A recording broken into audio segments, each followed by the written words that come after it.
ప్రజాప్రతినిధులు, వివిధ సంఘాల నాయకులు, పెద్దలు, తల్లులు, సోదర సోదరీమణులు, యువత, విద్యార్థులు, నా కదిరి నియోజకవర్గ ప్రజలందరికీ హృదయపూర్వక నమస్కారాలు తెలియజేసుకుంటున్నాను. ఈరోజు ఒక సాధారణ రోజు కాదు, ఇది చరిత్రను సృష్టించిన రోజు.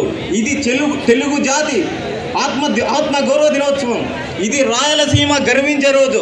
ఇది కదిరి చరిత్రలోనే చిరస్థాయిగా నిలిచిపోయిన రోజు. మిత్రులారా, చరిత్రలో ఎందరో వచ్చారు, ఎందరో వెళ్ళిపోయారు. కానీ శతాబ్దాలు గడిచిన ప్రజల గుండెల్లో చిరస్థాయిగా నిలిచిపోయిన మహాచక్రవర్తి శ్రీ శ్రీ శ్రీ శ్రీకృష్ణదేవరాయలు ఒక్కరే ఈ సందర్భంగా తెలియజేసుకుంటున్నాను. ఆయన కేవలం విజయనగర సామ్రాజ్యాన్ని పరిపాలించలేదు, ప్రజల హృదయాలను పరిపాలించారు.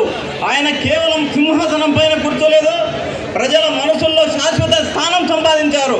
ఆయన కేవలం యుద్ధవీరుడు కాదు, రైతు బాంధవుడు, సాహితీ పోషకుడు, కళలను కాపాడిన మహానుభావుడు, ధర్మాన్ని నిలబెట్టిన మహాచక్రవర్తిని సందర్భంగా తెలియజేసుకుంటూ, దేశ భాషలందు తెలుగు లెస్స అని తెలుగు ప్రపంచానికి తాటి చెప్పిన మహనీయుడు శ్రీకృష్ణదేవరాయలు.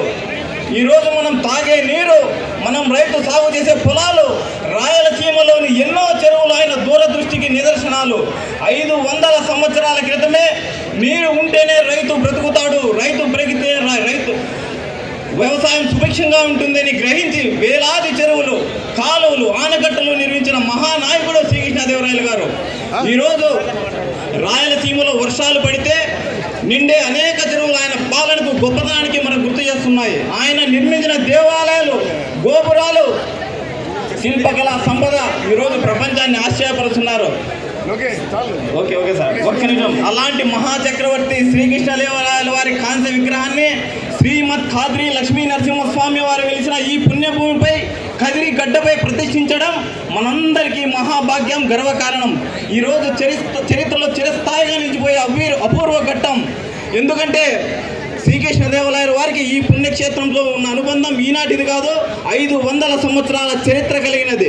అందుకే ఆ మహానుభావుడి అడుగుజాడలు ముద్రించిన ఈ పవిత్ర క్షేత్రంలోనే భవ్య విగ్రహం ప్రతిష్ఠించడం కదిరి ప్రజల అదృష్టంగా తెలియజేసుకుంటున్నా.